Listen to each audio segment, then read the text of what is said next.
Hello guys! వర్షాకాలం అయితే start అయిపోయింది కదండీ!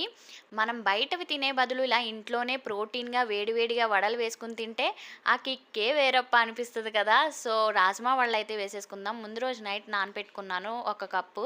అలాగే మర్నాడు ఇలా జార్‌లో ధనియాలు, జీలకర్ర, అల్లం, వెల్లుల్లి, చిన్న ముక్క దాల్చిన చెక్క, అలాగే మీ కారానికి తగ్గ పచ్చిమిరపకాయలు వేసి బాగా గ్రైండ్ చేసేసుకోండి. ఆ తర్వాత రాజ్మా కూడా వేసేసి వాటర్ ఏమి యాడ్ చేయకుండా మనం ఇలా బరకగా పట్టుకోండి. కొంచెం మెత్తగా కాకుండా మనకి టేస్ట్ ఉండదనమాట. అలా ఉల్లిపాయ ముక్కలు, తురిమిన కొత్తిమీర, తురిమిన కరివేపాకు, అలాగే పచ్చిమిరపకాయ ముక్కలు, మీ టేస్ట్‌కి తగ్గ సాల్ట్, ఒక స్పూన్ వరిపిండి అయితే పట్టింది నాకు. సో, ఇందులో కూడా ఏ విధమైన వాటర్ వేయకుండా మనం కలిపేసుకుంటే సరిపోతదనమాట. రాజ్మాలో వాటర్ సరిపోతది.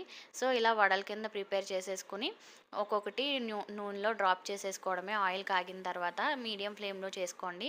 సో, రాజ్మా చాలా ప్రోటీన్ అనమాట. సో, ఇంట్లోనే ఇలా చేసుకొని తింటే ప్రోటీన్‌కి ప్రోటీన్,